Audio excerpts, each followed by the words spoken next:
Kelly. Now that I'm a Norwex consultant, I wanted to do some demonstrations and give you some facts, but the two facts I need to share with you before I get started with anything is, one, if you know me, I am a horrible public speaker. I fumble all over myself, I say all the time, and I'm just completely out of my comfort zone. So bear with me. And the other fact I'm sure you've heard a million times, but I find that it is true. The camera does add 10 pounds typically, but for me it adds 30 pounds. So as you're watching my demonstrations, just keep that in mind.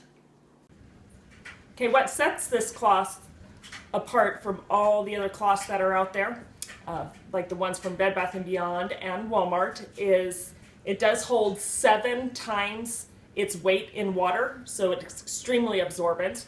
And the microfiber is spun 1/200th of a size of a human hair, which is crazy small. And the smaller a microfiber is, the more germs, dirt, grime, bacteria it'll pick up. So the smaller the fiber, the better.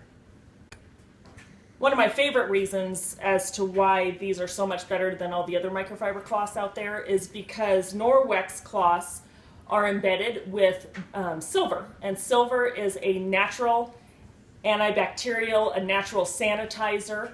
So every time you wipe a counter, table, anything with this cloth, it will sanitize what's on it with just using the water. One other thing, there is so much microfiber in this cloth. This cloth is 13 by 13. But if you would unravel this cloth, the microfiber itself would reach a span of Canada all the way down to Mexico, which is equivalent to 1,800 miles. So there's 1,800 miles of microfiber in this little cloth.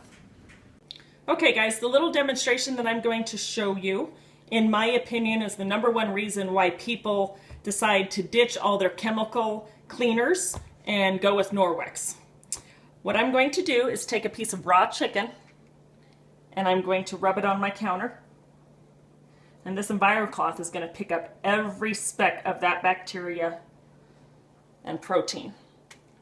And I'm going to prove it to you. So here is a tester that health inspectors use at restaurants to make sure they're all up to code.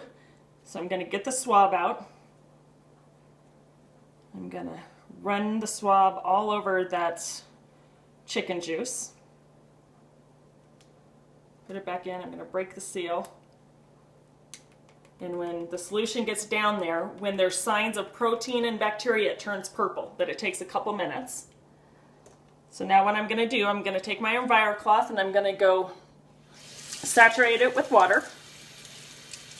I use warm water or hot, because it swells the fibers and then we'll be able to pick up a lot more of the dirt and grime. And I also like to fold my cloths in fourths and then roll it up and then get out any of the excess water, because after all, the water is not what's doing the cleaning, it is the cloth. So keep it in fourths, because a little tip, you always want to clean with a flat surface of the cloth, because that's a lot more space, a lot more cloth to clean with instead of all scrunched up like that. So I'm going to keep it flat. I'm going to rub over that whole area where all that chicken juice was. And I'm going to use the same side that I just picked up that juice and going to go clean over here. And this will prove to you that it does not cross-contaminate when you're cleaning your house. So technically, not that you would, but you could go clean your bathroom and then you could come and wipe your kitchen table. Not that you would again. And it would not cross-contaminate any germs. Okay, so I'm going to take my next tester. I'm going to swab the area again. And this one, after a minute or so, will be green because there will not be any signs of protein or bacteria.